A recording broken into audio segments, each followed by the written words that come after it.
what I'm going to do, given the fact that I am not prepared to talk about property rights, though I guarantee you toward the end I will talk about property rights based upon the issue that Mark raised in terms of exit, which is incredibly important. By the way, does anybody know where that is? Yeah, Portland. Portland, right. Where else do they build junk like that? But anyway, that's another matter. This shows you how you can't even find stuff like that in Seattle. The point is that this shows you how disorganized I am. This was my title page. I didn't even get a title onto it. But in any event, what I did is I concocted a few things. I want you to know that the American dream is alive outside the Moscow Ring Road. Idaho, right? Not Idaho. This is in the former Soviet Union. I had the pleasure of going there in February, driving around. You cannot believe the single-family detached development that is going on outside the Moscow Ring Road. Now, granted, not everybody, it's clearly only people with a lot of money. They also seem to be finding, despite their wonderful metro system, they also seem to be spending just a little bit of money not only on cars, but on SUVs. I've got tons of pictures of this, and I don't know if any of you are aware of my website, rentalcartours.net, but I go around the world and do these, what I call rental car tours on cities, largely from a perspective that you cannot see a city in any other way than a car. And Moscow was one of my favorite ones. But in any event, pass on. That happens to be, by the way, Bangkok, the American dream, the Thai dream in Bangkok. On my site on rentalcartours.net, I have something we call the Mega City Book, which is a document that actually has links through to rental car tours on the 21 largest urban areas in the world, which are all those over 10 million, which I've gone out of my way to go to and write on. And one of my passions is data for some reason. I love data. I do a lot of statistical work, and I'm particularly interested in urban areas. So we also publish an annual report on estimated population and population density for all urban areas in the world of over 500,000 people. There are about 800 of them at this point. And I just managed to look at the data this last week, and we've had about 200,000 downloads this year. But what I want to talk about is a little bit about housing affordability and a little bit about how important it is to the economy. But first, quickly to say, because transportation is where I started getting involved in all this, the link between transportation and prosperity is just absolutely undeniable.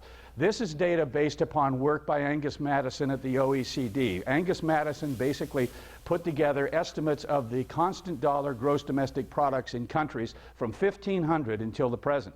And what you see on that line is how the highest GDP per capita in any nation, where it was in all of those years up to the current. And notice at about 1820 we start getting omnibuses in Paris and in London, and later in New York. Public transit starts to come in. And so now we can start to sort of get around the urban area a little better than we used to before. The urban area can be bigger. It doesn't have to be as dense. And so we get GDP per capita running from about 2,800 at the height to about 7,600 by 1910. Or 1900. Now, granted, in the United States, we got into cars much earlier than everyone else. By 1930, we had as many cars per capita as Europe had in 1970, Canada in 1955, and so on. But they're catching up. But notice, of course, what happens in the period of the automobile. So my quick point on transport is that there is a very strong relationship between being able to get around the urban area and productivity. But what I wanted to do is, as I say, spend a little bit of time talking about housing affordability, housing ownership, and affluence. I wish I had realized that we had someone in the audience from Egypt, because as I was working on my presentation over here just a few hours ago, I actually killed a picture of a marvelous single-family new house in 6th of October, one of the new towns just to the west of Cairo. And while not a socialist, I've got to say that the New Town program in the Cairo area is one of the most impressive government-led New Town programs around. Forgive me for saying that. But I think when we think about economics and we think about home ownership and all of that kind of thing, we have to recognize that the history of economics is a history of poverty. Look at the picture here of the shanty towns along the river in Manila. Much of the third world looks like this. And you know, in the long run, my own view is that people in Manila and people in Delhi ought to live just as well as we do in the United States. And they're never going to live that way if they follow our kinds of planning doctrines, or certainly the UK kind of planning doctrines. You can see what's happened here since World War II. This is GDP per capita, real GDP per capita. Notice how rich we have become. Anybody who thinks we were as rich in 1950 as we are today wasn't here in 1950. I don't remember 1950. I do remember 1960. But the fact is, our incomes in this country, incomes in Europe, have gone up 3 or 4 times in real terms since that time. One of the leading causes of that, in my view, is the fact that we had cheap land on which we built houses in Levittown and all sorts of places like that, created a stake for lower income people, and we democratized prosperity, so that we created in this country the biggest middle class with an economic stake in history, and we have been followed by Europe and Japan and Australia and New Zealand. And so, in my view, this incredible increase that has occurred across the board in first world nations, largely, I should say, had an awful lot of it had to do with home ownership. And in addition to that, no one should suggest that prosperity is a fait accompli, as it were. We can look at Argentina. I mean, what an awful basket case Argentina is. In the 1930s, the 3rd strongest economy per capita in the world. And look at it today. I mean, Argentina is about ready to be passed in GDP per capita by Mexico. I mean, it's a very nice place, and it's certainly a lot nicer place to live than Calcutta, but it certainly is not what it should be. Now, and then, by the way, just a little thing here on affluence and density. Notice the line showing basically that lower density is generally associated with affluence in urban areas. You have here the democratization of prosperity, a slide showing you that in the United States, home ownership rates went from 40 to 70% from the end of the war. To now, in the UK, there was a similar number, largely really pushed up by the Thatcher privatization of social housing toward the end. Australia, the same thing. Canada, the same thing. You can look at all the Western nations. You see this same dynamic, the spread of home ownership because of suburbanization, building cheap houses on the fringe. Now, the problem with these crazy planning policies like smart growth and urban growth boundaries and green belts is this impact they have on price. You see, normally you would expect the price of land to drop sort of like that all the way out until it becomes virtually useless for residential development because nobody's willing to drive that far. Well, what happens when you put the urban growth boundary on, you get that kind of a dynamic where, for example, some research in the United Kingdom is showing that adjacent parcels with planning permission and not with planning permission can have a 500 times difference. And these people, these planners, try to tell us there is no impact. I mean, we're talking about real intellectual dishonesty. Oh, actually, that is not upside down. My point here, this is Mount Hood near Portland.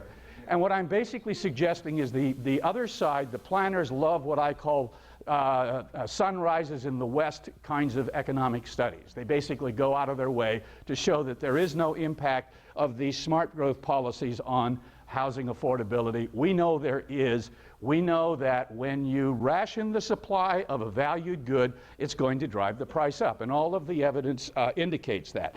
We can see that from the Barker reports in the United Kingdom.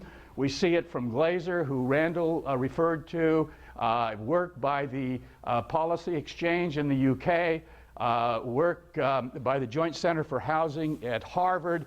There's no question about it. Everybody who looks at it from an economic perspective comes up with the same view. Arthur Grimes, who is chairman of the board of the Reserve Bank of New Zealand, has published research within the last year that says the cause of the housing affordability crisis in Auckland, New Zealand, which is worse than Portland but not as bad as LA, is land shortages caused by land regulation. Now, there's been a lot of talk about the impact of this in the long run on economies. Raven Sachs of the Federal Reserve Board did research in which she basically concluded that you can expect generally 20% less job creation in urban areas that have restrictive land use policies versus ones that don't. There's no question about this. In the long run, we're talking about significant impacts. Now, we do, as some of you may know, an annual housing affordability survey including the United States, the United Kingdom, Canada, Australia, New Zealand, and Ireland. And what we try to do, we calculate what's called the median multiple, which is the median house price divided by the median household income, and we rate that. And historically, generally, that figure has been 3 or below. In the United States, it's averaged 2.5 in non-smart growth markets over the last 25 years.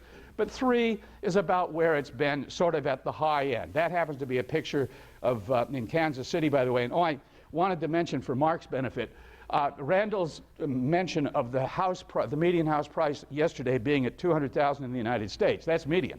The fact is that within the last year, you could go buy a new house, 1,500 square feet for $89,500 in Dallas-Fort Worth or in Indianapolis. This happens to be a moderately priced house in Kansas City. I'd suspect $250,000. Not a bad place. So here's the results from last year. The reds are what I call, oh boy, there's a problem with that. I didn't realize my legend is wrong. In any event, the reds, I'd put a new legend on it from another presentation and it didn't fit. The reds are the prescriptive markets or the smart growth markets, LA being at the top, London's up there, all of the Australian cities are up there, Auckland, New Zealand is up there, and then the greens are the ones that have not adopted those kinds of policies. These are only the markets in those 6 countries with more than 1.5 million people. We actually rate 159. We can look at a comparison of Perth, Australia, and Austin, Texas. Believe it or not, Perth, Australia has just been passed in population by Austin, which has been growing faster. Most people don't realize that. And interesting thing is to look at what's happened with respect to housing affordability in the 2 places. Perth has smart growth. Austin has smart growth at the city level, but is surrounded by counties that don't have smart growth. So it doesn't matter what the city does. And you look at housing affordability. Actually, housing affordability today is better in Austin than it was 10 years ago. In Perth, you can see what's happened. You've seen in the last few years a doubling of house prices relative to incomes. Here, you go back to the cost of sprawl issue, and Randall's talked about this as well. In the costs of sprawl, which is the seminal work on sprawl in the United States, an advocacy document that was financed by the United States government, the authors predict in the long run, because of smaller lot sizes, and this is all they're talking about, they're going to see a reduction in price of a detached house, in real terms, mind you, relative to, in smart growth markets, relative to non-smart growth markets, of $11,000. So we could expect to see great, $11,000, not an insubstantial amount of money. What has happened? In the metropolitan areas with smart growth in the first 6 years of the decade, we have seen their house prices go up $170,000 relative to the non-smart growth markets. I mean, we don't even have rail transit patronage projections that are off by that much. I mean, this is incredible.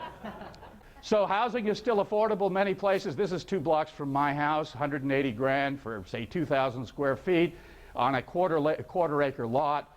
We think about, there's this idea that, demand has driven the prices. Well, in my view, and I think it's proven by the experience, if you do not have supply constraints, demand is not going to raise prices.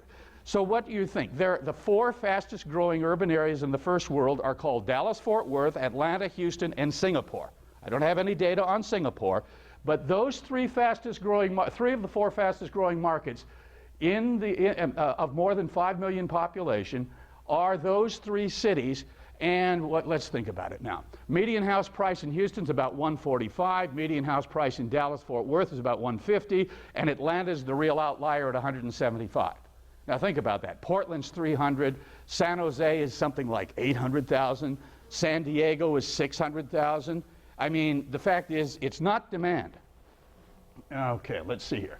Randall mentioned this yesterday. I'll take it at a slightly different approach, but the basic point, and this is so important, we in this country have been trying to make up for virtually centuries of discrimination. White, non-Hispanic home ownership rates are 75%, and they are less than 50% in the Hispanic community and the African American community. Anyone who thinks that gap, that any positive thinking American wants to see closed, is going to close under smart growth, forget it. Who do you think is going to be driven away from home ownership first? The other 2. Think about the incredible migration data that is going on at the moment that some of you may not be aware of. I like to tell people that if Kansas City were on the coast, we'd call it San Francisco. In the last 6 years, and the numbers are slightly wrong here because this is last year's slide, I had to concoct this very quickly. Within the last 6 years, according to the U.S. Census Bureau, 3.9 million people have migrated from the most expensive markets to less expensive markets. This is stunning. L.A. Orange County down 930,000. New York metropolitan area down 1.4 million people. Washington, D.C. down 80,000. San Diego losing at a rate faster than Pittsburgh, Cleveland, and Buffalo. As my editorial in the San Diego Union Tribune said, welcome to the Rust Belt, San Diego. Now, where are these people going? They're going to Central California. They're going to Riverside, San Bernardino, but many of them are going out of California completely. 1 million out of California. Can't even find the New Yorkers. A lot of them are still going to Florida, but Allied Van Lines and United Van Lines tell us now there's a net out migration. We'll see if that's true in the next census figures, but I think Florida's days are numbered because Florida has seen its housing prices explode in the last 5 or 6 years. So is this Sydney or Hong Kong? Actually, it's Sydney, where they have awful policies that make Portland look free market. And that is what you are seeing built in Sydney at this point. And the reason I raise that is because it's important to bring this back to this whole global warming and GHG reduction issue. This is out of the Australian Conservation Atlas, just published within the last 2 months, I should say. And what they've done is basically gone in, a leftist group financed by the New South Wales government, they've gone in and taken a look at greenhouse gas emissions per capita by local authority area in all of Australia. And what they did is they allocated everything to an individual. You know, you can allocate national defense, everything can be indicated to the consumer. Now, mind you, where those red areas are the highest greenhouse gas emissions area in Perth, Australia. That also happens to be where transit is the most intense and where population densities are the highest. And you can see the same thing in all the Australian cities, and I'll be having a report out on that before too long. So, and now, take it a step further. Another report done in New South Wales says basically, if you look at greenhouse gas emissions from the various types of buildings in the Sydney area, per capita greenhouse gas emissions on an annual basis are the worst in high-rise condominium buildings, and it goes down. Now, granted, the townhouse or the attached house is the best, but look, the detached house, not bad at all. Why is that? A good question. Because another report, well, actually the same report, looked at 2 buildings, and this shows you how bad the research is. We're making all these decisions on greenhouse gas emission policy with virtually no decent research. What they did is they took 2 buildings and they said, let us look at what is causing, you know, where are the greenhouse gas emissions coming from in those 2 high-rise buildings?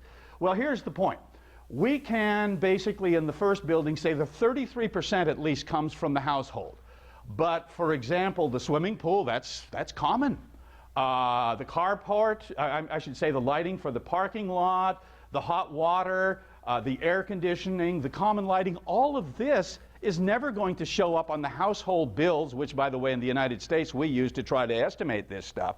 The fact is that by looking at greenhouse gas or energy consumption in apartments at the household level, don't look at bills.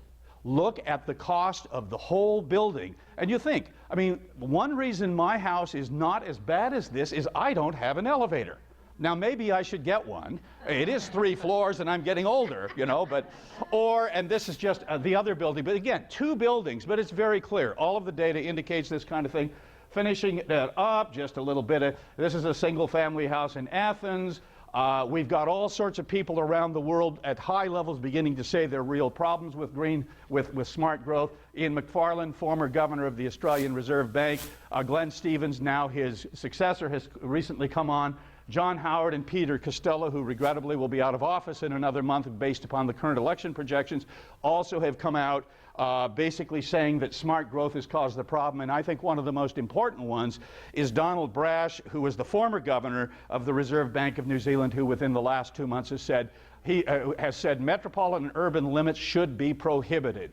And a metropolitan urban limit is an urban growth boundary because of their impact on housing affordability. Japanese dream, Indonesian dream, Mexican dream. And you know what? We got to be competitive. This is a place, was a fishing village 25 years ago. Shenzhen, China, 11 million people now. Look at that. I mean, we haven't anything that looks like that. We are in a battle. We are in a competitive battle, and we can't afford to have one hand tied behind our back.